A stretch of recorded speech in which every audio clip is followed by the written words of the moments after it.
What's up, everybody? This is Max reporting for Truth TV. Today, I'm asking people, what are they really looking for in a lifelong partner? The inside scoop? What qualities are important to you? Trust. Just someone, who shares the same interests that I do. Love. Dedication. Who's trustworthy and who's very honest with me. Communication. Somebody that I can relate to, that makes me laugh, and somebody that cares for me. Very nice, very nice. Well, I'm here, just to let you know. Okay.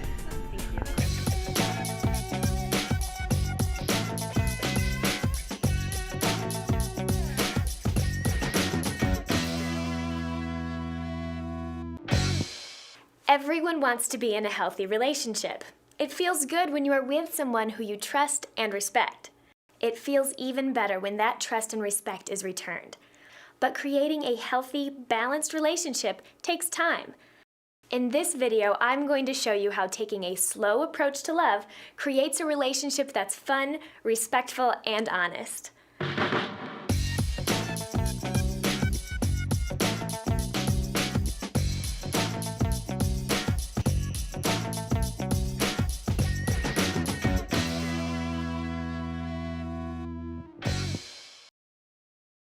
It might be hard to believe, but your relationship with yourself is the most important one you have. That's what all of your other relationships are based on, which is why your self-esteem, or how you think about yourself, is so important. Sometimes I get negative thoughts that are really unhelpful, but usually it's just fear talking. Have you ever noticed the voice in your head and listened to what it's saying? You know, the one that's always commenting on yourself and others. She's cute. Does she like me? She's too pretty. There's no way she'd go out with me. So, do you want to go see a movie tomorrow with Scott? A lot of times this voice can be very critical. I'm such a dork with Scott. Why did I say that? If you notice your inner voice being overly negative, give yourself a break. I mean, Scott and I are going to the movies tomorrow night. Do you want to come too? Sure. What are you gonna see? Stupid movie part 5. Cool, I've been wanting to see that. I'm happier when I don't listen to the negative thoughts. And it's not like they're necessarily telling the truth anyway. A lot of times the critical voice in your head comes from having unrealistic expectations. When you hear yourself being negative, ask, am I being realistic? For example, it's normal to compare your body to others, but feeling bad about your height or complexion is not being fair to yourself. I'll never have a body like that. The more you accept yourself for who you are, especially the things you can't change, like the type of body you have, the happier you will be. But I do look good in this skirt. No one's perfect, so I don't think I should expect that of myself. One way to accept yourself is to think about your positive traits, rather than what you think your faults are. I'm organized, and I'm always on time. I like that about myself. Seeing the good in yourself isn't stuck up. It's a big part of understanding who you are. Have you ever heard of the ancient Greek philosophy, know yourself? You are a unique person with your own dreams and values. Take the time to figure out what is most important to you in relationships, work, and having fun. Knowing who you are will help you choose your direction in life. When you know where you want to go, you can make changes that help move you in that direction. Improving your grades, finding a better job, and choosing healthy relationships can powerfully affect your self-esteem. Why? Because when you see something that needs to change and you make it happen, you feel more in control of your life. It feels good getting one step closer to my goals. It takes a little bit of effort, but I have the time, and I'm worth it.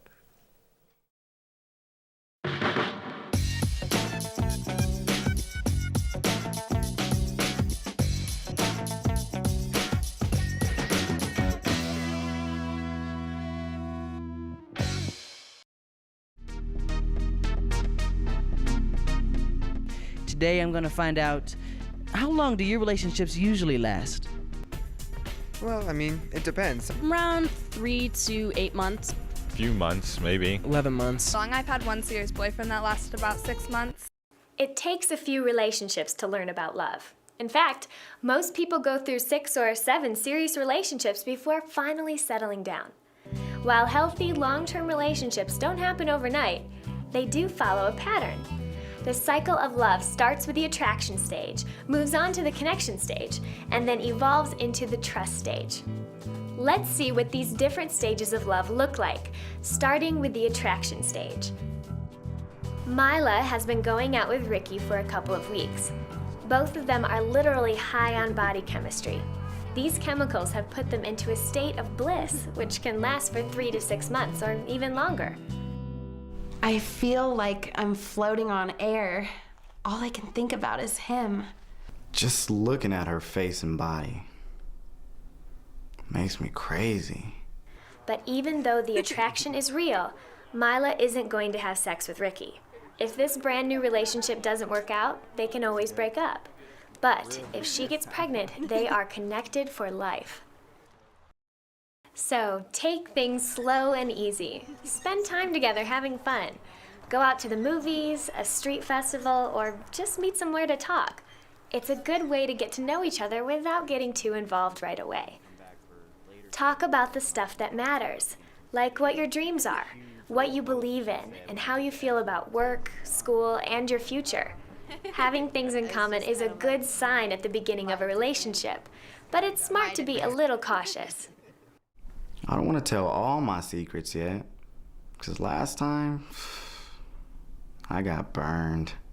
As you get to know each other better, decide if you are still interested in pursuing the relationship. There's a game coming up this weekend. I was trying to see if you wanted to go with me. If not, you should break it off quickly and respectfully. The sooner the break, the less painful for everyone. Even though it's not always easy, a quick, clean breakup is better for everyone in the long run. Here's how to do it with respect.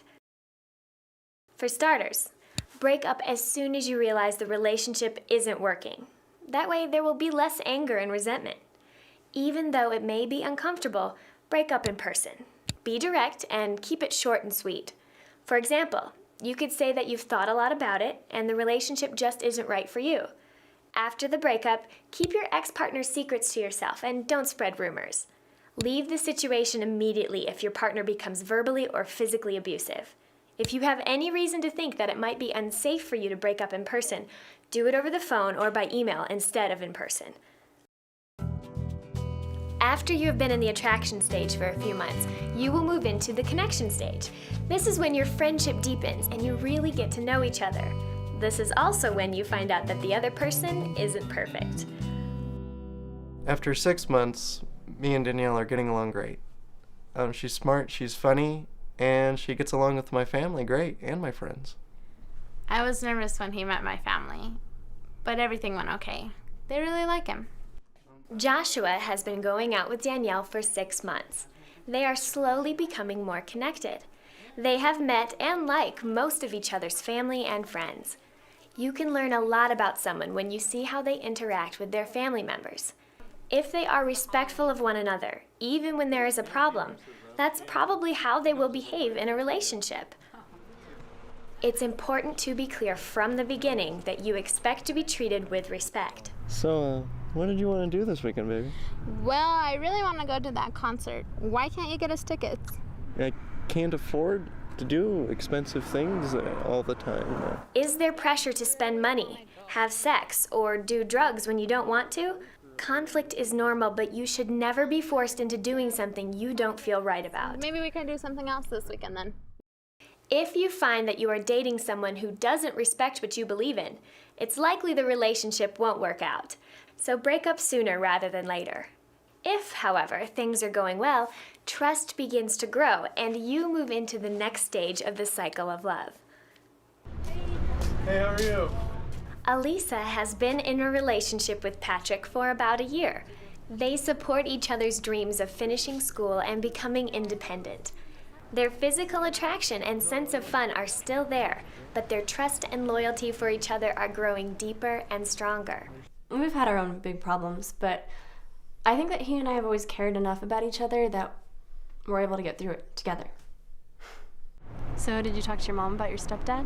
Trust needs honesty and communication. What'd she say? Well, I guess they got in a pretty big fight. When you are honest with your partner, the two of you become even closer. I told her a couple things about my past, but she didn't freak out. She actually understood.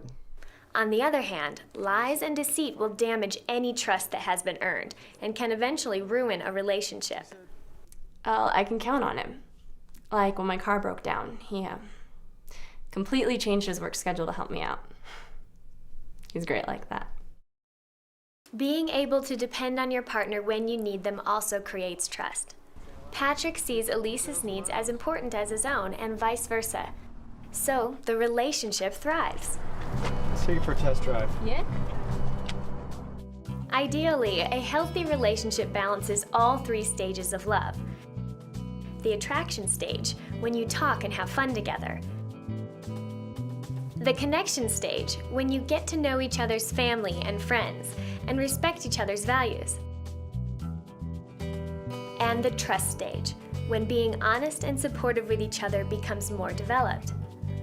All of these parts of love work together to create a healthy relationship.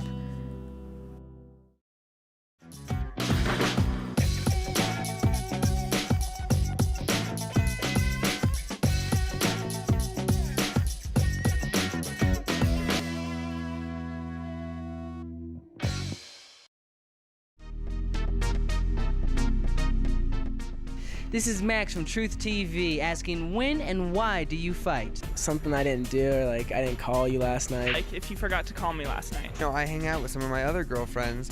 It's usually over jealousy. When we go to a big party or something, that's usually when the arguments start. Every couple gets into arguments. It's a natural part of two people being together. But how you fight can make all the difference. As strange as it may sound, fighting fairly actually builds respect, but being mean or violent breaks trust. The first step to fighting fairly is to know how to get your emotions under control before any damage is done. What? Take a time out when you see the red flags of an escalating situation. Loud, angry voices, a rising heartbeat, feeling as though you want to hit or throw something, or feeling as though you want to cry or run away. When Fred sees that he's getting angry, he leaves the situation before he loses control, telling Annie when he'll be back. She lets him go so he can take the time he needs to think and calm down. Chasing someone can make things worse.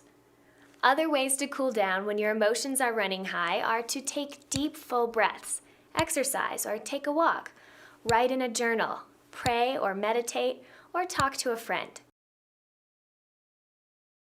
When you are both calm and ready to talk through the problem, ideally within 24 hours, use these talking tips to get to the heart of the issue. So how was your day? First, good timing is everything, so find a chunk of calm, relaxed time. I want to talk to you about something. What's up? When you talk about what's bothering you, keep it short and sweet. I don't like the way you talk to Joey all the time. I feel invisible when he's around. Speak for yourself, saying how you feel. This avoids the blame game, which can turn into another argument. If you are the one listening, do so respectfully, trying to not interrupt or disagree. After hearing what someone has to say, sum it up without being critical or sarcastic, just to make sure you understand. So you're saying you're jealous of Joey? No, it just seems that you pay more attention to him than me. I feel less important. Also, everyone should have a chance to respond and explain their point of view. I like Joey, and he's funny, but only as a friend. Good. I just needed to hear that. Of course. Finally, talk about possible solutions to help avoid the problem in the future. If I'm there and you're talking to him, maybe you could just put your arm around me or something. Yeah, I can do that. Remember that it will probably take a few conversations to get to the heart of a big problem. Using these talking tips may seem awkward at first, but the more you use them, the more natural it will feel. Some couples never seem to be able to work things out. Constant conflict is unhealthy for both of you. If you are in a relationship that includes yelling, put-downs, threats, or violence, if either of you lies a lot, tries to control the other's actions, is overly jealous, makes a lot of unkept promises, or has a drug or alcohol problem, break it off as soon as possible. If you need help, talk to a